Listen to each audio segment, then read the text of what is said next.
Probably the earliest act of terrorism we would find in ancient history, religious wars of the 17th century. We certainly have a rich history of terrorism in the 19th century.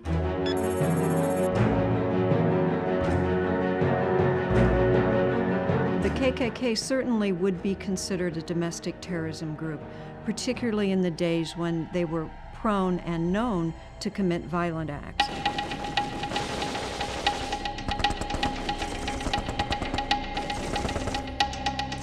When we talk about terrorism today, we're talking about something that is different.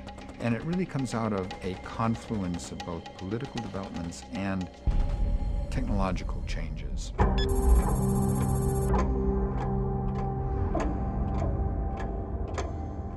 The first hijacking with political demands, as opposed to simply changing the destination of the aircraft. That took place in 1968. It was a hijacking of an LL aircraft by Arab extremists, and they demanded the release of prisoners by Israel.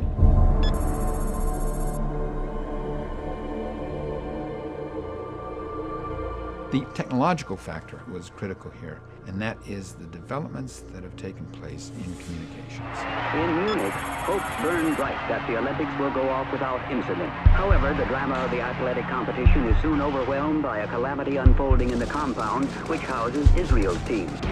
Figures seen in the windows by gathering throngs are those of Arab guerrillas holding Israeli athletes hostage. Radio, television, communication satellites, uplinks, all of these things that make it possible to broadcast dramatic news to a global audience. Japanese terrorists came to Lod Airport in Israel, got off the plane, began machine gunning passengers on an arriving flight from the United States. The entire world is watching, and that became the theater for Arab terrorists.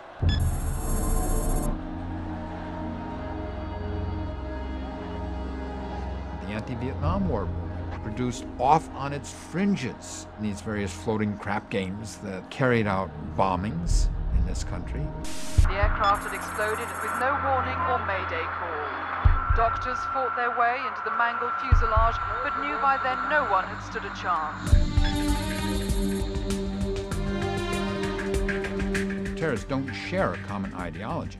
What terrorists do share is a common mindset. There are no innocent bystanders. The ends justify the means. A sense of self-righteousness that puts them above any moral or legal judgment in their mind. Many terrorists, be they international or domestic, they're looking for a target of opportunity to make the biggest statement they can make. We saw it in Oklahoma City, killing 168 people with one bomb.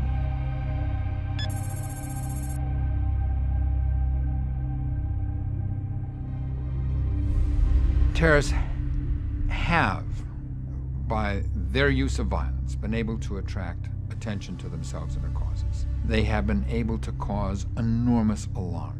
They have been able to force us to divert vast resources to security. They have disrupted ordinary life.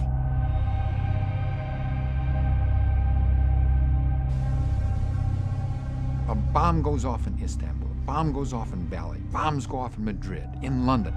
What is the intent of that? Part of it, clearly, is to advertise their existence. Part of it is a recruiting poster. No ideology has a monopoly on the use of terrorist tactics. We can find terrorist tactics used by the far left. We can find terrorist tactics used by the far right. White supremacist, racist, extreme Christian fundamentalist beliefs, Jewish extremists, Muslim extremists.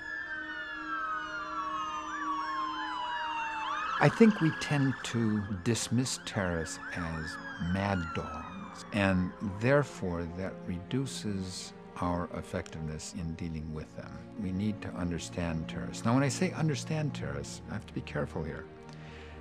To understand your foe does not mean to be understanding of your foe.